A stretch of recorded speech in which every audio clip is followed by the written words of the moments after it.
So astrology அப்படின்னு சொன்னோன்னா நம்ம ஊரில் வந்து ஃபர்ஸ்ட் பேசக்கூடிய ஒரு டாபிக் என்னென்னா திருமணம். எஸ், எல்லாருமே வந்து நம்ம மோஸ்ட் என்ன சொல்ல, இவங்க வந்து இதெல்லாம் நம்பவே மாட்டாங்கன்னு நினைக்கிற குடும்பத்தில் கூட சம்டைம்ஸ் வந்து கல்யாணம்னு வந்துருச்சுன்னா ஒரு ஜாதகத்தை எடுத்துகிட்டு போய் யார்கிட்ட காமிக்கிற பழக்கம் இருக்குது. பிறக்கும் போதே கொடுத்துட்றாங்களே. ஆமாம், பிறக்கிறப்பவே கொடுத்துட்றாங்க. பீடியாட்ரிஷியன் ஆயிடும். பேபி டெலிவர் ஆன உடனே ஓகே வெளில வந்தோடனே பேபியோட கண்டிஷன் அதெல்லாம் சொல்கிறதுக்கு முன்னாடியே first thing that parents want to know or whoever is their பிறந்த டைம்.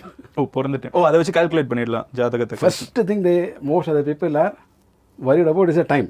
என்ன டைம், ஏன்னா அதை வேஸ்ட் பண்ணி அவங்க வந்து குறிச்சிடலாமே அப்படின்னு இருக்காங்க. இந்த டயத்தை வச்சு நம்ம கால்குலேட் பண்ணுறோம்ல, அது 100% அக்யூரேட்டாக கால்குலேட் கண்டிப்பாக. ஏன்னா இது ஒரு ஃபார்முலே.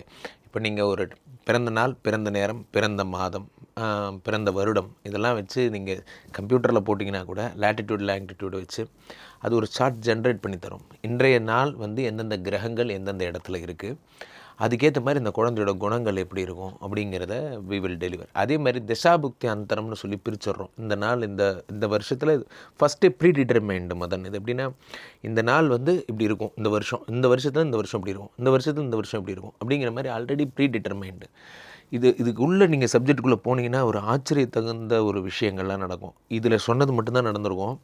அது நீங்கள் இதுக்கு எவ்வளோ பெரிய நாத்திகவாதிகள்லாம் நான் பார்த்துருக்கேன். பட் ஆனால் கடைசியாக என்ன நடந்தது, ரிசல்ட் என்ன அப்படின்னு பார்த்தீங்கன்னா அந்த கிரகங்கள் நினச்சது மட்டும்தான் நடந்திருக்கும். இப்போ இது எல்லாமே வந்து நம்ம எத்தனை மணிக்கு பிறந்தோங்கிறத வச்சு தெரிஞ்சுக்க முடியும். எஸ், அன்னைக்கு நாள் பிறந்த எல்லாருமே ராசிப்படி ஒன்று தான். அப்போ அந்த நாள் அன்னைக்கு உலகத்தில் அந்த மணிக்கு உலகம் ஃபுல்லாக பிறந்தவங்க எல்லாருமே அதே மாதிரி தான், எல்லாரும் அதே மாதிரி தான் இருப்பாங்க. இது என்ன இப்போ ஒரு பேட்ச் கால்குலேஷன் மாதிரி கான்செப்ட். இது என்ன கான்செப்ட்னா இட்ஸ் பேட்ச் கான்செப்ட். இல்லை, ஒரு இது மட்டும் சொல்லிடுறேன். பேட்ச் கான்செப்ட் என்ன அப்படின்னா, இந்த ஜோதிடம் அப்படிங்கிற ஒரு சிஸ்டம் வந்து நம்மளோட கர்மா, பூர்வ ஜென்ம பாவம் இதெல்லாம் வச்சு தான் இது ஒர்க் ஆகுது.